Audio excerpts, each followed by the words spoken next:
이재명 대통령이 3박 6일 동안에 일본, 미국 순방을 다녀오자마자 정말 오자마자입니다. 중국이 전승절 열병식에 북한 김정은과 러시아 푸틴 대통령을 초청했습니다.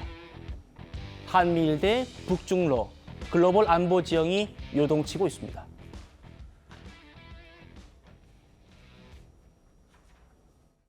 김정은 동지께서는 습근평 동지와 1월 9일 베이징 호텔에서 또다시 상봉하셨습니다. 경의하는 최고領導자 동지께서 리설주 여사와 함께 베이징 호텔에 도착하시자 습근평 동지와 백여원 여사가 반갑게 맞이했습니다. 습근평 동지와 각별한 동지적 우정과 친분 관계를 더욱 두터이 하시며 허심탄회한 담화를 하셨습니다. 오찬을 함께 하시며 화기롭고 단란한 분위기 속에서 즐거운 담소를 나누셨습니다. 오늘 패널 잘 모신 것 같아요. 우리 정호김 의원님, 특히 김영주 의원님, 최인호 의원님, 또 호준석 대변인 모두 외교 안보 분야에서 굉장히 또 학식과 식견, 통찰력을 갖고 계신 분들이어서 이 주제로 아주 알맞은 것 같습니다. 정호김 의원님, 우리가 지금 다음 달에 이 모습을 볼 것 같다는 겁니다. 천안문 막루에 시진핑 오른쪽이 김정은, 왼쪽이 푸틴, 이렇게 셋이 모이는 장면 볼 것 같은데 이렇게 셋이 모이는 것도 처음이라고 그러고요. 특히 이제 김정은이 다자 외교 무대에 나가는 것도 처음이라는 거예요. 어떻게 보십니까? 네, 김정은이 다자 외교 무대로는 지금 데뷔 무대가 되는 거고요. 지금 저 모습이 마치도 그 북중러 삼각구도가 복원되는 게 아닌가라는 우려를 일부 자아내는 것은 사실입니다. 왜냐하면은 그동안의 우크라이나 전쟁으로 북한하고 러시아가 상당히 가까웠고 중국이 상대적으로 이것에 대해서 불편한 그런 기색을 상당히 감추지 않았었는데 이번에 아마 그 한미일 삼각구도에 대해서 상징적으로 지금 북중러 삼각구도가 형성된다라고 이론적으로는 생각할 수 있는데 실제로 북한과 중국 그리고 북한과 러시아와 중국 관계가 그렇게 우리가 생각하듯이 일사천리는 아니라고 보고요. 저 장면에 대해서 지금 우리 정부는 2주 전에 김정은이 중국을 방문할 것에 대해서 미리 알고 있었다라고 얘기를 하면서 그 얘기도 좀 뒤에 해보겠습니다. 네, 그만큼 중국과 소통도 되고 정보기관도 원활히 지금 활동하고 있고 또 나아가서 사실은 우리가 미국과 일본과 함께 삼각구도를 구축해서 저 장면이 만들어지는 것이 아니라 네. 저걸 미리 알고 있었기 때문에 우리도 미국과의 관계를 좀 더 돈독하게 만드는 것이다라고 지금 설명하고 있고요. 참고로 10년 전에는요. 네. 한국과 중국과 러시아가 천안문 막루에 올라갔었죠. 박근혜 대통령 맞아요. 때. 자, 최인호 의원님. 네. 지금 북한, 중국, 러시아 이 세 나라 모두 지금 미국과 현안이 있는 나라들 아닙니까? 핵무기, 또 패권 경쟁, 우크라이나 침공까지. 그래서 이 세 사람이 모였을 때 아주 강력한 미국에 대한 저항의 메시지가 나올 수 있다. 이런 분석도 있더군요. 어떻게 전망하십니까? 충분히 그럴 소지가 있어 보입니다.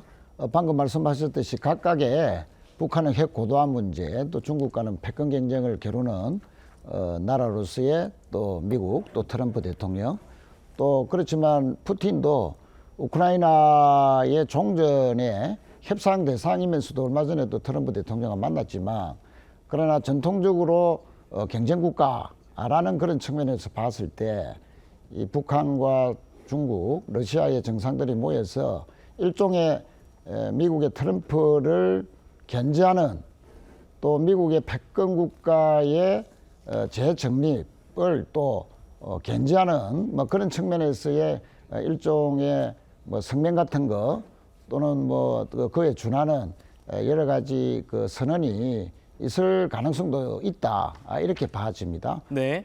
그러나 그런 측면도 있지만 또 우리 한반도 평화와 관련해서는 최근에 이제 이재명 대통령이 트럼프 대통령과의 회담에서 경주 APEC에 초청을 했고 트럼프 대통령이 흔쾌히 참석하겠다는 반응을 보였고요. 또 그 과정에서 김정은 위원장을 초청하는데 도와줄 수 있느냐, 또 트럼프 대통령도 상당히 긍정적인 반응을 보여서 예. 이번에 북정러 정상이 모여서 에이펙 정상회의에 함께 참석할 수 있느냐 하는 그런 문제들도 조심스럽게 서로가 의견을 타진할 가능성도 있다. 그런 측면에서 봤을 때는 만약에 이제 2005년도에 부산 에이펙 정상회의 때 이 예. 한미일 북중러 6자 정상들이 다 모였습니다. 물론 뭐 6자가 다 모였던 한꺼번에 모여서 회담을 한 적은 없지만 셔틀 외교가 다양하게 이제 전개가 됐었는데 저도 푸틴 대통령과 노무현 대통령의 정상회의 때 저도 예. 뭐 배석을 한 바가 있습니다만 예. 만약에 경주 에이펙에서 6자가 함께 모이는 어떤 정상회의를 한다라고 했을 때는 지금까지 한 번도 있지 못했던 외교적 모멘텀이 만들어지는 계기가 되고 그것이 한반도의 평화 구조 정착과 또 전 세계의 어떤 평화적인 협력이라는 측면에서 대단히 큰 그 의미를 가지기 때문에 저희 그 외교력을 집중해서 이 북중러 회담의 여러 가지 그 과정을 면밀하게 검토해보고 경주 에이펙에서 6자 모두 다 초청할 수 있는 외교력에 집중할 필요가 있어 보인다. 알겠습니다. 그렇게 생각합니다. 예. 그 에이펙 얘기 잠시 뒤에 준비가 되어 있습니다. 사상 처음으로 김정은과 시진핑과 푸틴이 한 자리에 모이게 되는 겁니다. 그런데 이거 지금 시진핑이 주선을 한 거예요. 중국 외교부가 시진핑이 초청장을 보낸 명단을 쭉 설명했는데 가장 먼저 언급한 사람이 푸틴이었고 두 번째가 김정은이었습니다. 호준욱 대변인. 전문가들은 한미 정상회담을 지켜본 중국이 북한을 당기고 있다. 한국이 미국 쪽에 선다고 하니까 중국이 북한을 자기 편으로 끌어들이는 걸로 보인다. 이런 분석을 하고 있습니다. 네네. 이게 딱 10년 전에 조금 전 그 정 의원이 말씀하신 천안문 막루에 섰었던 박근혜 대통령의 모습이 우리 외교사에는 사실 그 오점으로 남았는데 사실은 그 10년 전과 지금의 상황은 또 근본적으로 달라졌습니다. 예. 3년 전에 러시아가 우크라이나 침공하면서 자유민주주의 진영과 전 세계는 그다음에 전체주의 진영 이렇게 완전히 뚜렷하게 양분이 됐고 사실상 이 전체주의 진영에 남아있는 곳은 저 세 곳뿐입니다. 북한과 중국과 러시아밖에 없습니다. 그러니까 이번 그 전승절 행사 그리고 거기서 또 열병식을 하고 더더군다나 중국이 타이완 침공 2027년까지 하겠다라는 말을 공언하고 있는 상황에서 중국 군대를 열병하는 이 모습은 나머지 우리 자유민주주의 진영의 국가들에게는 그야말로 악몽 같기도 한 것이고요. 어떻게 보면 나쁘게 표현하자면은 악의 축의 이 국가들이 다 모여 있는 그런 장면인 것입니다. 그런데 거기에 우리 이재명 대통령이 안 가기로 한 거 정말 천만다행이라고 생각하고요. 예. 우원식 국회의장이 가신다고 하는데 저는 제발 눈에 띄지 않는 곳에 있어야 된다. 저들하고 같은 곳에 이렇게 화면이 글로벌 그 매체들에 잡히는 것 자체가 우리 국익에 크게 손상을 주는 것이고 우리 외교에는 엄청난 리스크로 작용할 것이다. 저는 그런 그 우려를 충정으로 말씀드리고 싶고요. 중국의 입장에서는 북한 끌어들이려고 하겠죠. 그동안 불편한 것도 있었다고 하지만 근데 지금 끌어들일 수 있는 데가 사실상 거기밖에 없는 거예요. 그러니까 거기에 이제 그 이익이 일치하는 건데 거기에 우리가 뭐 피스메이커가 되주십시오. 우리가 페이스메이커가 되겠습니다. 이런 것은 굉장히 저는 시대착오적인 일이라고 생각합니다. 예. 우원식 의장 얘기도 잠시 뒤에 해보겠습니다. 김영주 의원님. 네. 북한이 또 김정은의 방중 소식을 또 공식적으로 발표를 했습니다. 그런데 그 타이밍이에요, 타이밍. 이재명 대통령이 새벽에 귀국을 하자마자 오전에 발표를 했단 말입니다. 이것도 북한이 의도적이었을까요? 아무래도 이제 그 대립적인 구도, 그 전에 그 김여정이 얘기했던 이재명 대통령에 대한 박한 평가라고 하는 것도 이미 견제의 대상이죠. 한국 대통령이 미국 가는 것을 전제로 하는 부분이 있었고, 그동안에 이제 북한은 러시아하고 굉장히 깊은 관계, 많은 지원을 받았고, 아마 여러 가지 석유를 비롯해서 자원을 받은 상태에서 한편으로 보면 미국 대통령이 에이펙 올 수 있고 또 자기 이름을 들먹거리는 이 상황에서 실제적으로 이 방향을 잃고 있는 상태에서 시진핑 주석이 중국으로 와라 해서 말하자면 중국과 러시아를 뒷배경으로 해서 버틸 수 있는 힘을 가질 수 있다라고 생각이 들고요. 예. 또 그런 타이밍을 아주 절묘하게 중국이 노렸고 또 북한은 북한대로 그것을 극대화해서 홍보하고 있다. 그렇게 봐야 됩니다. 그런데 결과적으로 제가 봤을 때는 이 세 사람들이 모여서 자기 전통적 우방의 과시를 하고 있지만 마음 한편으로는 각각이 푸틴하고 어떤 방식으로 만날 것인가를 고민하게 되는 그런 시점에 와 있다. 그렇게 보여집니다. 알겠습니다. 정옥희 의원님. 아까 제가 말씀하시려고 하는 거 좀 미뤘습니다. 미국 순방에 동행했던 강훈식 대통령 비서실장이 이렇게 말했습니다. 이번 한미 정상회담을 토대로 우리 한미는 포괄적 전략 동맹이 됐다. 그러면서 두 정상 간에 아주 굳건한 신뢰관계가 형성됐고 한반도 비핵화 이거 필요성도 또 모았다. 다음이요. 그러면서 아까 말씀하셨던 김정은이 방중하기로 한 거 이거 우리도 사전 다 인지하고 있다. 이런 흐름을 한미 정상들이 알고 만났다라는 거지 않습니까, 지금? 이것도 의미가 있어 보여요. 전략적으로 2주 전에 알았기 때문에 만약에 그 2주 전이 사실이라면은 그런 얘기는 반드시 했을 거고요. 북한이 이번에 이 전승절에 참석하는 것은 명백한 의도가 있다라고 보여집니다. 그리고 네. 시진핑 같은 경우는 지금 한국의 대통령이 이제 더 이상 안미 경중을 하기 힘들다. 즉 안보는 미국과 경제는 중국과라는 그러한 정책을 계속 유지하기는 힘든 그러한 그 상황이 됐다라고 표현하지 않았습니까? 그러다 보니까 시진핑으로서도 북한에 대한 지렛대는 우리가 가지고 있다라는 거를 미국에 보여주고 싶은 것 같고요. 그런 얘기를 분명히 한미 정상회담에서 했을 것 같습니다. 2주 전에 알았으면. 근데 제가 말씀드리고 싶은 거는요. 네.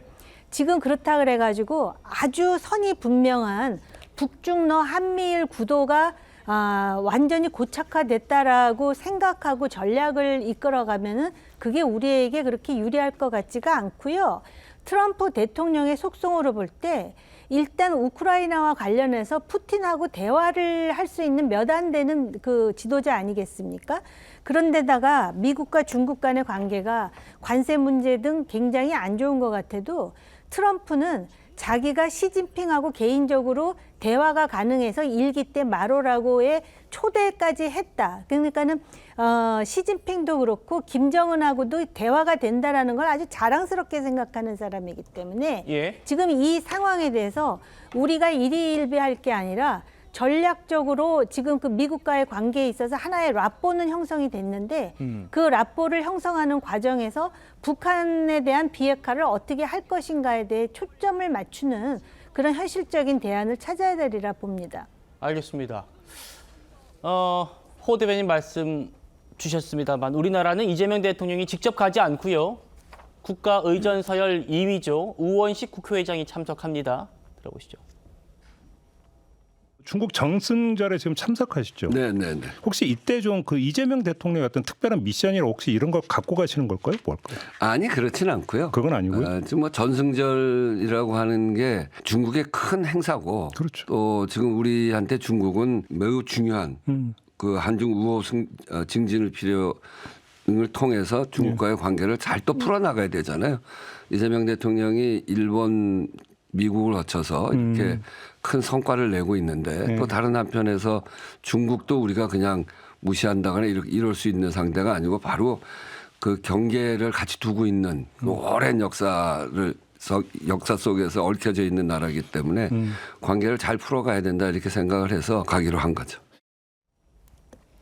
최인호 의원님. 네. 우리 호 대변인께서 우원식 국회의장이 좀 비켜 있어야 할 것이다 이렇게 얘기했는데 우 의장이 김정은을 만날 수나 있을까 이게 조금 또 관심 아니겠습니까? 그런데 전문가들의 얘기를 보면 좀 어려워 보여요.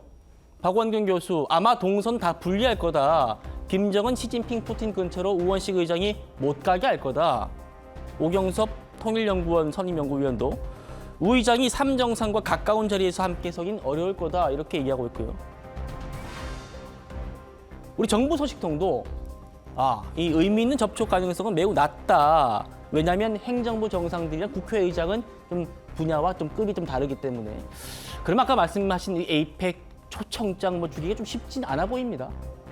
그렇습니다. 뭐 정부 소식통의 분석이 맞겠죠. 그럴 가능성이 높다고 보이는데 다만 이제 둘째 줄의 의전의 효과를 누릴 수 있는지 그 여부가 이제 좀 주목된다라고 볼 수 있습니다. 아무래도 첫 번째 줄에는 그 참석하는 30여 개국의 정상이나 국왕들이 자리를 하게 될 것이고, 그럼 두 번째 줄에 우 의장께서 배치가 된다면 예를 들어서 시 주석이 중앙에 서고 왼쪽에 김정은, 오른쪽에 푸틴 이런 그림을 만약에 이제 가정을 해보면 네.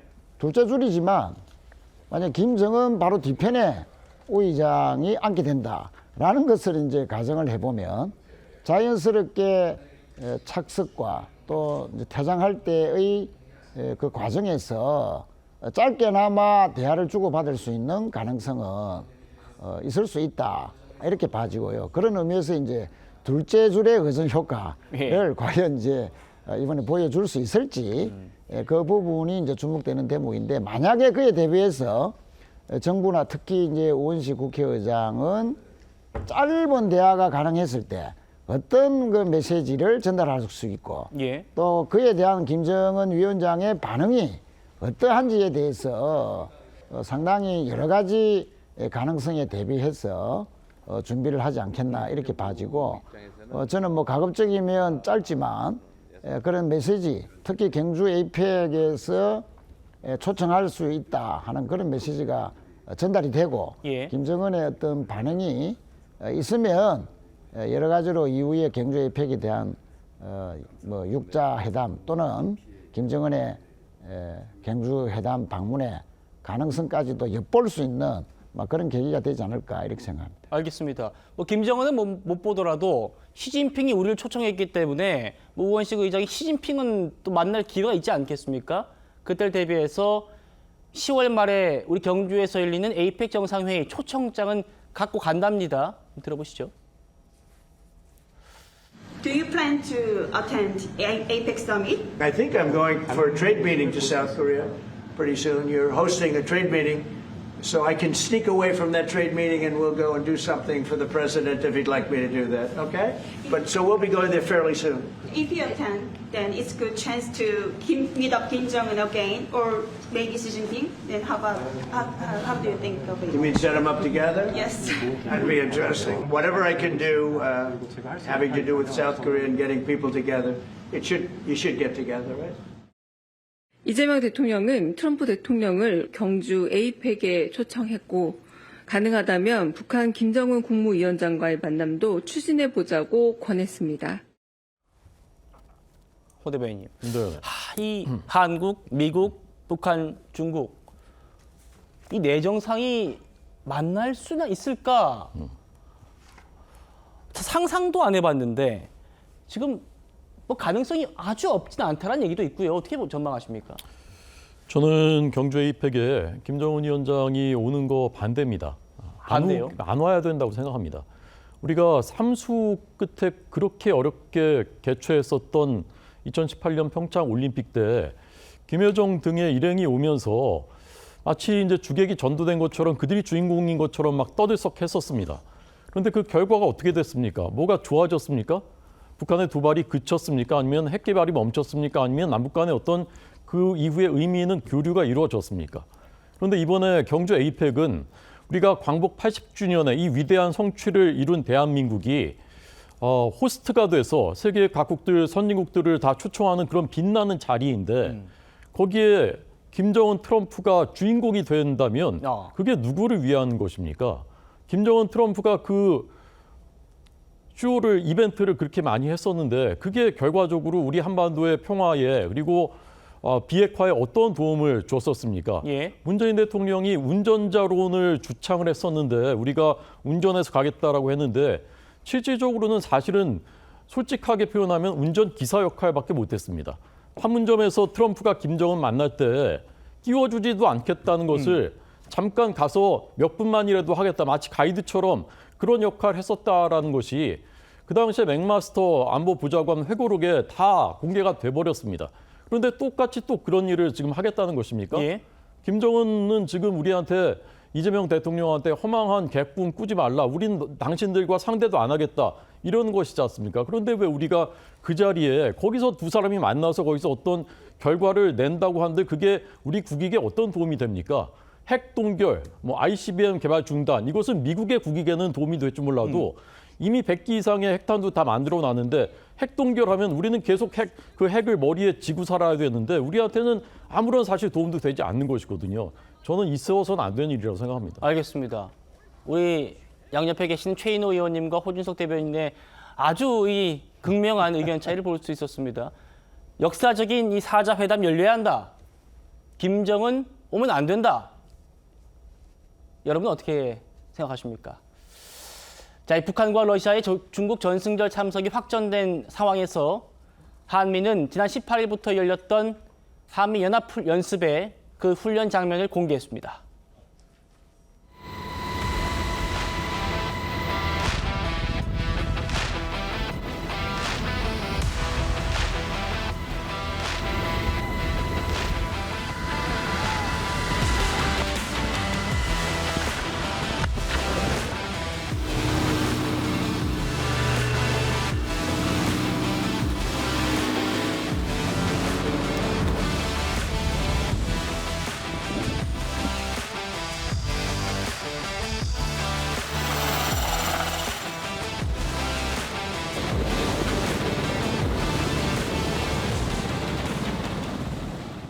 김영주 의원님. 네. 또 한미는 또 이 상황에서 연합훈련 영상을 또 공개했습니다. 네. 어떻게 좀 평가해야 될까요?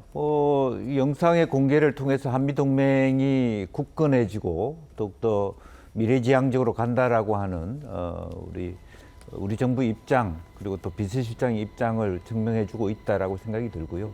다만 이제 이번 한미 정상회담에도 불구하고 주한미군을 어떻게 활용할 것인지 어디까지 현대화할 것인지에 대한 구체적인 상은 아직까지 없습니다. 그럼에도 불구하고 이와 같은 어떤 F-16 전투기, UH-60 헬기 이런 항공 자산을 투입한 어떤 밀도 있는 훈련을 했다는 것은 사실은 이재명 정부의 기본 어떤 외교 안보의 축이 한미 동맹에 있다는 것을 확고하게 보여주고 있지 않느냐 하는 거고요. 이러한 부분들이 아마 김정은 위원장 입장에서는 중국과 러시아 없이 자기가 독자적으로 이런 한미 동맹에 막았을 수 없다라고 하는 것을 생각하게 되는 계기는 충분히 되었을 것이다. 그렇게 보여집니다. 알겠습니다. 이재명 대통령이 미국과 일본을 다녀온 직후에 나온 북한과 러시아의 전승절 참석 소식 앞으로 이 파장이 클 것 같습니다. 두고 보시죠.